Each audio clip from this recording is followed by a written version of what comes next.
Ó, o Tonho Robert mandou aqui, ó.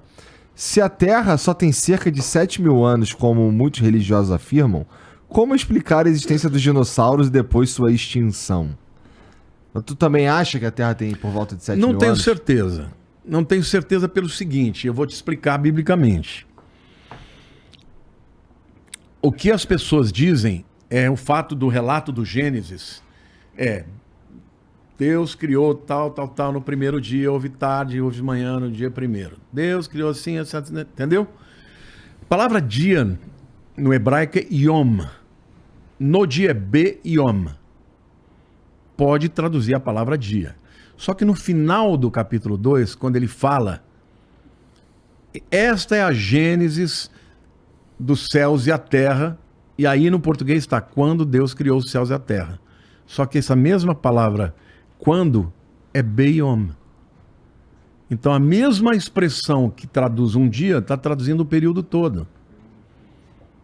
Então, cara, para mim não faz diferença. Deus pode ter criado em 6 dias? Pode. Mas pode ser que não tenha. O texto bíblico me permite dizer isso. Me permite, eu só não quero ter a desonestidade teológica de alguns dizer, não, mas é assim. Mas isso é o que você acha. O que o texto diz é be-yom.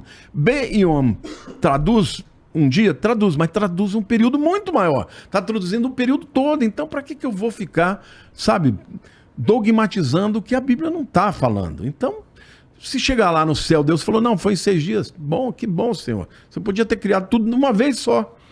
Agora, eu não vou discutir em função disso, cara. Eu vou falar aquilo que para mim é o fundamental. E aí ele mandou mais uma. O que significa, dentro da visão interpretada por Daniel da estátua, sendo os dedos dos pés eram metade de ferro e metade de barro? Os dedos significam os Estados Unidos? Pô, aqui, então... Essa é uma pergunta de um cristão que você voou, né? Que você ficou completamente voei, e pra mim isso aqui parece meio espetaculoso. Eu não sei, eu sei lá, isso é importante? Não, é importante. É importante na escatologia, é importante. Tá. É que Daniel... Ô, gente, sabe o que é escatologia? A escatologia que ele falou não era bosta, cara. Era o estudo do fim, cara. Já pensou ver um pastor aqui que estuda? O cara que estuda bosta. Fazer um teste aí, ó. Vai, eu trouxe meus pratos cozinhos aqui. Cheira esse cocô.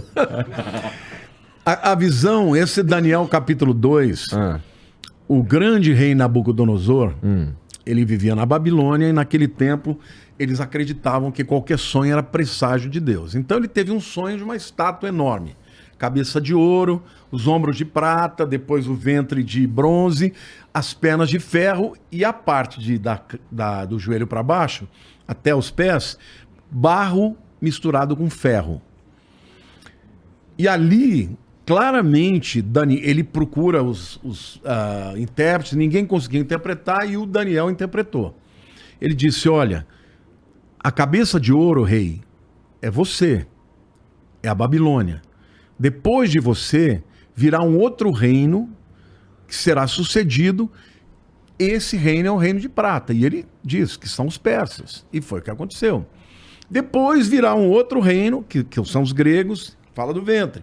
E por último lugar virá um reino de ferro. E de fato, os romanos, eles tinham como metal que o simbolizava o ferro. Agora, o que significa o barro misturado com ferro? Isso é uma coisa alegórica, eu tenho uma interpretação, porque no final, esses reinos representados pela estátua, representam todos os povos que se levantaram contra Deus. E de fato, Babilônia levou o povo cativo, os persas também, ficaram cativos na Pérsia. Depois os gregos aculturaram, a própria guerra dos Macabeus que eu citei, os gregos invadiram toda a região palestina, Egito, tudo, e dominaram os judeus. E por último os romanos. Né? No tempo que Jesus nasceu, estava debaixo do jugo romano. Quando chega na parte final, o texto diz que uma pedra veio, bateu na pedra, do pé da estátua, e a estátua foi destruída. E aquela pedra foi crescendo e se tornou o governo de Deus, o governo do Messias.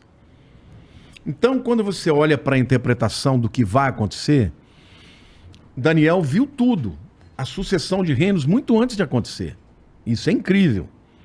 Ele estava no governo babilônico, ele morreu logo no início do governo dos persas, que ele ainda pegou o Dario, né, que era o preposto lá do Ciro. Mas ele não viu os gregos, ele não viu os romanos, mas ele profetizou. O reino do anticristo, que esse reino final, na minha opinião, ele vai ser uma combinação de um regime duro, representado pelo ferro, com um regime de democracia, representado pela maleabilidade do barro. Então, eu acredito que o reinado do anticristo ele vai ter características de democracia, mas, no fundo, ele terá características de um totalitarismo. Entendi. Então, assim, é uma pergunta muito interpretação específica que você tem que explicar. É uma interpretação. Não, existem outras, mas essa é que eu dou.